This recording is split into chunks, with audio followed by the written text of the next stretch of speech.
नमस्कार, आप देख रहे हैं टुडे 24 न्यूज और मैं हूं आपके साथ साक्षी निर्वाण। महनौन विधानसभा सीट उत्तर प्रदेश की महत्वपूर्ण विधानसभा सीट है, जहां 2017 में भारतीय जनता पार्टी ने जीत दर्ज की थी।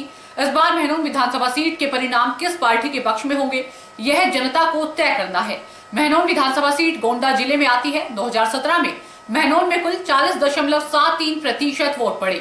2017 में भारतीय जनता पार्टी से विनय कुमार ने बहुजन समाज पार्टी के अरशद अली खान को 36,378 वोटों के मार्जिन से हराया था।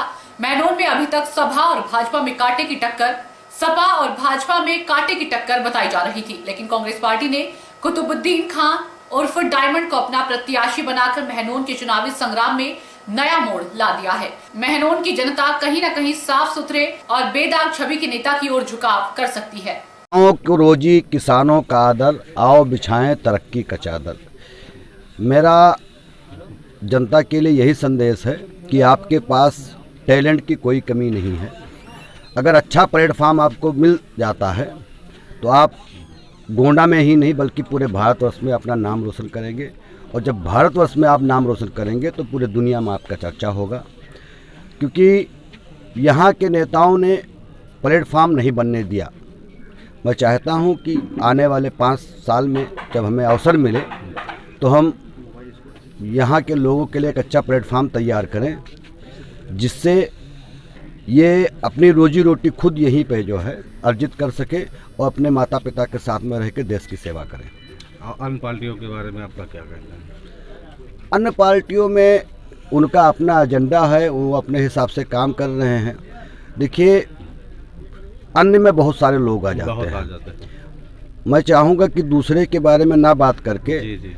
हम अपने मिशन के बारे में बताएं, क्योंकि जो भी लकीरें कांग्रेस ने खींची थी जी। आज तक उन लकीरों को भी पूरे तरह से इन लोग नहीं कर पाए हैं जो राज्य सरकार थी, क्योंकि पिछले 32 साल से हम लोग सत्ता में नहीं हैं। आपने देखा होगा कि जितनी भी सहकारी समितियां बनी हैं जहां पे गल्ला खरीदा जाता था, खाद बीज दिया जाता था, और उनको भी जो है इन लोगों ने बंद करवा दिया। जैसा कि आप जानते हैं कि जब 1952 में यहाँ से इलेक्शन का दौर शुरू हुआ और यहाँ पे मुख्यमंत्री चुने जाने लगे, तो पहले जिले का गठन हुआ जी। कि लोग जिले पर आकर अपना काम करा सके। फिर जब देखा गया कि लोग जिले पे सारे लोग नहीं पहुँच सकते हैं, फिर ब्लॉक का गठन किया गया कि लोग ब्लॉक ही पर अपना काम करा लें। फिर ब्लॉक के बाद में न्याय पंचायत का गठन किया गया कि लोग अपना न्याय पंचायत स्तर पे अपना काम करा लें। फिर ग्रामीण स्तर का जो है गठन किया गया, ग्राम सभा स्तर पर लोग काम करते हैं। तो एक लेयर बनाई गई कि लोगों की पहुंच के पास जो है सरकारी संस्थानें पहुंचे और उनकी ज़रूरत की चीज़ें पहुंचे। बट पिछली सरकारों ने उन तंत्र को धीरे धीरे करके ख़त्म कर दिया। आपको मालूम होगा कि प्राइमरी पाठशालाओं का जो है निर्माण जो है कांग्रेस के ज़माने में हुआ था, और मैं चाहूँगा शिक्षा के क्षेत्र को और बेहतर बनाने के लिए उन प्राइमरी पाठशालाओं को जूनियर हाई स्कूल, प्राइमरी पाठशाला को जूनियर हाई स्कूल को इंटर को कॉलेजेस में चेंज किया जाए और रोजगार परक। देखिए, मुझे लगता है कि गोंडा में जो मौजूदा स्थिति है, जिसमें 4 सीटों पर हम लोग अच्छी लड़ाई लड़ रहे हैं, और बाकी जो 3 सीटें हैं गोंडा की, उस पर भी हमारा अच्छा प्रदर्शन होगा, क्योंकि लड़ाई हम लोगों के लिए मुद्दे की लड़ाई है, बाकी लोगों के लिए हार जीत की लड़ाई है। और जिन लोगों को अच्छी सरकार चाहिए, अच्छे व्यवस्था चाहिए, वो लोग कांग्रेस के साथ में जुड़ेंगे, और 2-3 दिन के अंदर ये माहौल बनेगा कि गोंडा के 7 सीट पे कांग्रेस का प्रत्याशी जीतता हुआ दिखाई देगा। सर, यूपी में मुस्लिम वोटरों की बहुत बड़ी संख्या है। कहीं ना कहीं किसी भी पार्टी के लिए मुस्लिम वोटर निर्णायक साबित होते हैं। वहीं पर सपा जो है मुस्लिमों को अपना फिक्स वोट मान रही है। आपके हिसाब से इस बार कितने प्रतिशत मुस्लिम वोट कांग्रेस के पास आएंगे या कांग्रेस की तरफ जा सकते हैं? देखिए, जो इलेक्शन होता है वो किसी पार्टी या प्रत्याशी के लिए नहीं होता है। इलेक्शन होता है 5 साल बाद में जनता के लिए अपने प्रतिनिधित्व को चुनने का।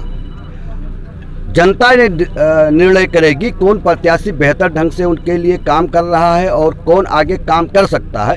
इस आधार पर उनका डाइवर्सिफिकेशन होगा और बिना मुद्दे की राजनीति कांग्रेस नहीं करती। जितने मुद्दे हैं, चाहे जो है किसानों का कर्जा माफ़ हो, बिजली बिल हाफ हो, लड़कियों के लिए स्मार्टफोन और स्कूटी हो, हर परिवार को 3 गैस सिलेंडर फ्री हो, ये सारे मुद्दे हैं, ये आवश्यकताएं हैं। और इन आवश्यकताओं के आधार पर लोग कांग्रेस के साथ जुड़ रहे हैं। और मुझे आशा है कि इलेक्शन वोट पड़ने तक सारे लोग साथ में आ जाएंगे और पूर्ण रूप से जो है कांग्रेस को जो है सत्ता में लाने के लिए तैयार रहेंगे। एक आखिरी सवाल सर, सोशल मीडिया पर एक वीडियो वायरल हो रहा है पंजाब का, जिसमें पंजाब पदाधिकारियों के प्रियंका गांधी जी की मौजूदगी में पंजाब के जो कांग्रेस पदाधिकारी हैं वो ये कह रहे हैं कि यूपी के भाइयों को घुसने ना दो। इस पर क्या कहना है आपका? देखिए, आज आपको मालूम है एडिटिंग का दौर चल रहा है। किसी का चेहरा, किसी का फेस, किसी की आवाज़, ये सब बड़ा कॉमन सा चीज़ हो गया है। तो मैं उस बात को तथ्य के रूप में नहीं मान सकता हूँ। ये विरोधी पार्टियों का एक प्रोपोगंडा है, जिसके तहत जो है उत्तर प्रदेश के लोगों को जो है ये संदेश देना चाहते हैं कि आपका सम्मान दूसरे प्रदेश में नहीं है। मैं मान के चलता हूँ कि उत्तर प्रदेश का सम्मान हर एक जगह पे है। तो मैं उस बात को तथ्य के रूप में नहीं मान सकता हूँ। ये विरोधी पार्टियों का एक प्रोपोगंडा है, जिसके तहत जो है उत्तर प्रदेश के लोगों को जो है ये संदेश देना चाहते हैं कि आपका सम्मान दूसरे प्रदेश में नहीं है। मैं मान के चलता हूँ कि उत्तर प्रदेश का सम्मान हर एक जगह पे है। और जहाँ उत्तर प्रदेश के लोग जहाँ भी जाते हैं अपनी एक पैठ बनाते हैं, अपनी एक पकड़ बनाते हैं। और जैसा कि आप जानते हैं कि जब भी कहीं पर देश की बात होती है तो उत्तर प्रदेश के लोग बेहतरी के साथ खड़े होते हैं। और सबसे बड़ी बात है, अगर उत्तर प्रदेश के लोगों में पावर ना होता तो मोदी जी बनारस आके अपना इलेक्शन ना लड़ते, वो कहीं और से लड़ते। इसके लिए उत्तर प्रदेश के लोग पावरफुल हैं और वो जानते हैं ये पावर कांग्रेस ने दिया, वापस वो कांग्रेस के सामने रहेंगे। विकास के मुद्दे पर सर क्या कहेंगे आप?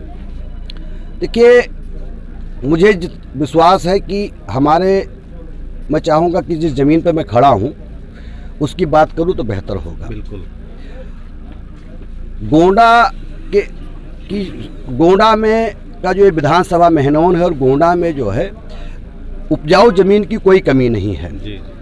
और यहाँ पे 20-25 फुट बोरिंग करेंगे तो पानी भी निकलने लगता है। बहराइच में जाएंगे तो जो है दुनिया भर का बाढ़ के समय में पानी आ जाता है। फैजाबाद की तरफ जाएंगे तो पानी की बड़ी किल्लत है। उसके बावजूद भी आप देखेंगे तो बहराइच में औद्योगिक जो है संस्थान बहुत हैं, फैजाबाद में भी औद्योगिक संस्थान बहुत हैं। जब तक कांग्रेस यहाँ सत्ता में थी तब तक विकास का काम प्रगति से हो रहा था गोंडा में। जैसे ITI फैक्ट्री बनवाया गया था मनकापुर में।